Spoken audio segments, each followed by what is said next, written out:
Hi and welcome to another Tabitha's Glass Emporium YouTube video. Today we're looking at this bowl. This is a great bowl using pattern bars to create some of the different coloured areas in this. It's also good because it's a way of creating a round circle without having to actually cut a circle using kind of scrap glass. So I hope you enjoy this video and let's have a look how it's made.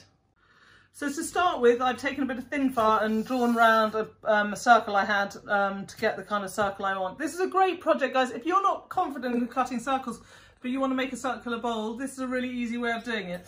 So I've also cut some strips. As you know me, they're not of any particular size, but they are of that size, which I would say is about 1 centimetre thick. And I'm just going to kind of lay them out.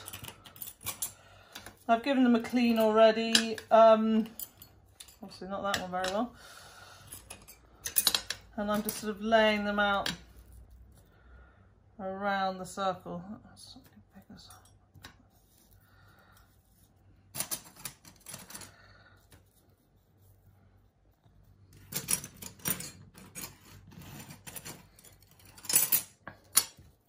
Like so, I've got a couple of notches you can see in some of them. I'm not really worried because it's all going to kind of flow together, and you know, that one's even a bit bigger. I might put that one to one side.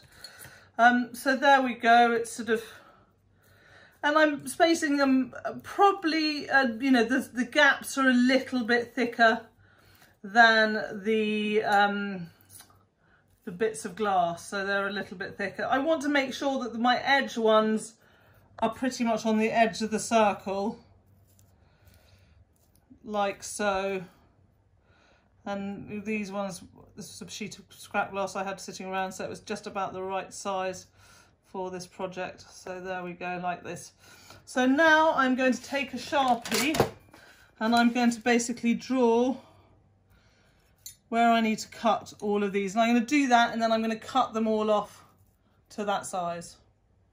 So the pattern bars I want to use for this are these ones that I made with the bubble mould.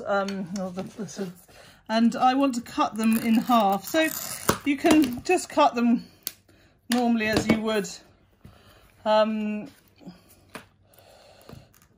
glass, if they're not too thick. That one's a bit thicker, but there you go. So then after that I'm going to put a bit of, as I have been doing before, the new pattern bars, some clear on top. So I'm just literally coating it clear on top. Now I'm gonna, these are kind of what this piece is about, and then I'm just going to use other bits of glass to sort of fill in areas. So I've got some full length pieces ones, those are bits of scrap I had, and then these are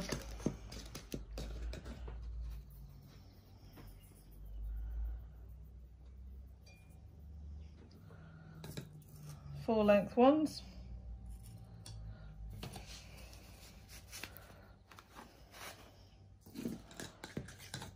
And I'm going to put those on, and I'm going to carry on putting those on around and about. So I've just got some scrap glue here and I'm just cutting some strips. And I'm going to do them of various different colours.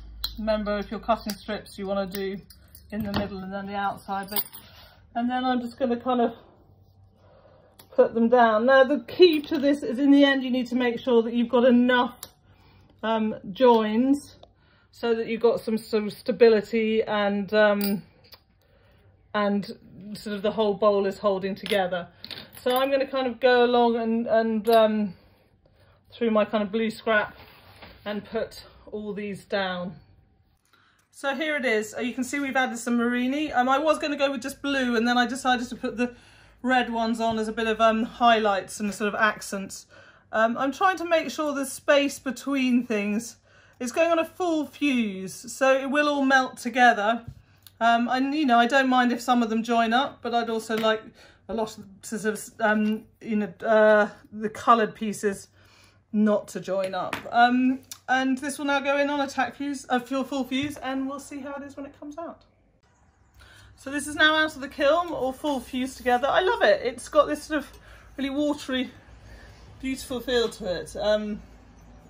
And I love how the pattern bars kind of add to the project. I'm now going to put it into slump. So it will just go into my slumping mould and I will slump it and we can see how it is when it comes out. So here it is in the kiln. As you see, I put the spirit level on to check that the mould and the glass are all level before I put it on. The mould is quite close to the elements, so the glasses will be quite close to the elements, so I will go on a slow heating to do this, otherwise it could thermal shock the glass.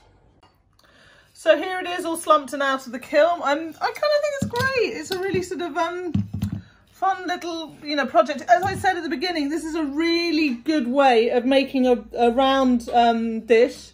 If you're not very good at cutting circles, or you're a bit nervous about cutting circles, all you need to do is cut strips. And even if your strips aren't that accurate, you don't need to worry. And it's got kind of good sound structure to, be a fruit bowl. You could put your fruit in there and there would be no problem. Well, I think, you could do choose a much more vibrant pattern bar to do with this, which would be much more obvious than the ones I've chosen. But I quite like the watery theme of it, particularly with the holes. So I hope you've liked this YouTube video, and if you have, please subscribe.